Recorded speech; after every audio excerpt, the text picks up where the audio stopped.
Hello, everyone. Welcome back to the MJ Innocent podcast. I'm your host, Moonwalker Tanya. If you are a Moonwalker, please like and subscribe. If you are a MJ hater, then beat it. Alright, so I have another new item from my collection.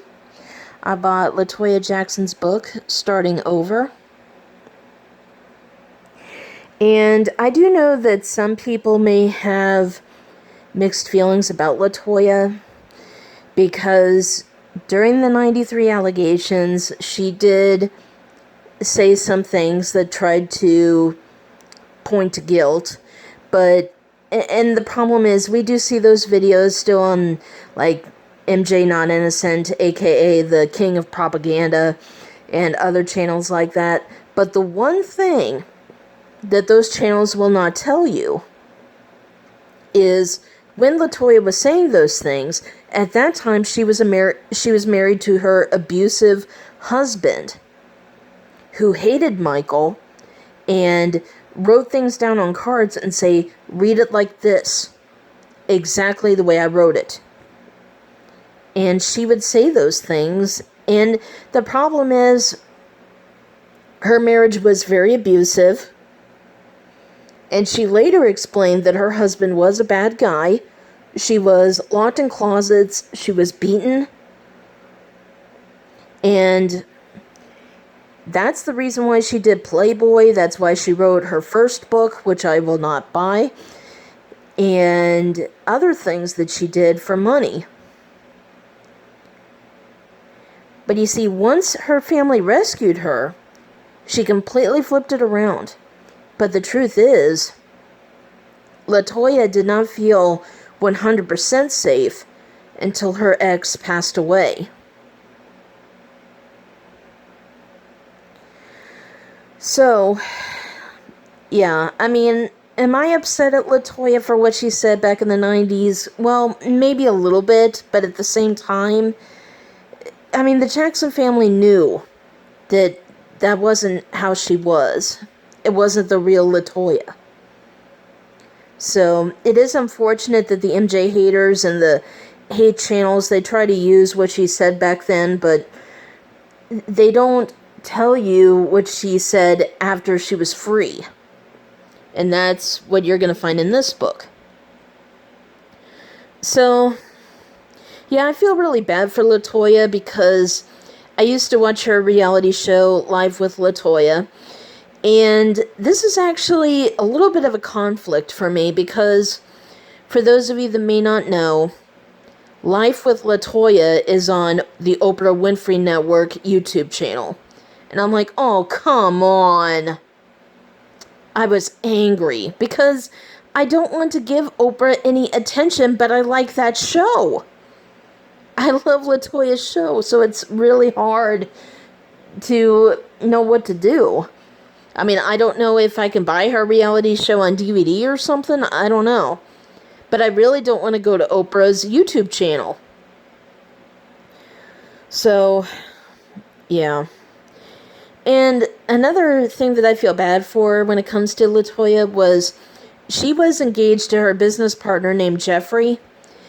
But she was so afraid that Jeffrey was going to turn into her abusive ex-husband that they called off the wedding. And Latoya, I highly doubt you're watching this, but if you ever do, I understand where you're coming from because I was in an abusive relationship at one time, and even when you're free, you feel like you're not 100% free from the trauma. They may not be able to abuse you physically anymore, but there's still the trauma of mental and emotional abuse that takes much longer to get rid of. So I understand where you're coming from. So, and you know, even if there are fans that are upset with you, I do know that you're trying to do the best you can to defend Michael, and you spoke out against Conrad Murray when Michael passed away. And so, I just know you're trying to do the best you can, and do not let the MJ haters, like, get you down. Because, yeah, they try to use the old stuff you said, but we know the truth. We know that everything you said back then was written on a card by your abusive ex-husband. So, and seriously, like, I don't understand how anyone could think that the footage of her back in the 90s could be considered credible. I mean, she looked miserable. She looked depressed. And I'm going to talk about that in another video, but still, when I look at her, she looks so sad in those videos, and she just looks like, if I don't say it right, I'm going to be beaten up. And we've seen the pictures of her with bruises on her face. I mean, come on. So, yeah, I'm just hanging in there, Latoya, and I can't wait to check out your book, and yeah, I just hope that no one gives you a difficult time. I mean, because Michael forgave you and the family welcomed you back, and as the fans, we need to do the same. Alright, so let me know what you guys think about this. Have you guys bought this book as well? I'm still waiting for the Jackson 5 Christmas album to come, and when it does, I will show that to you guys. And please stay tuned, because Brantley gave me some good information, and Shatara gave me some good information for future videos. So yeah, we got some great stuff coming. Oh, and as a closing, I do want to thank everyone who has been subscribing and commenting on my videos. Doing this has been an amazing experience for me, and I wish I started it sooner. But when you battle with depression and anxiety, you have to, just take it day by day. So right now, last time I checked, I have 95 subscribers, so we're doing great. I'm enjoying my podcast, and I'm glad that you guys are enjoying it as well. So, yeah, let's have a great conversation in the comments, and I will see you on the next one.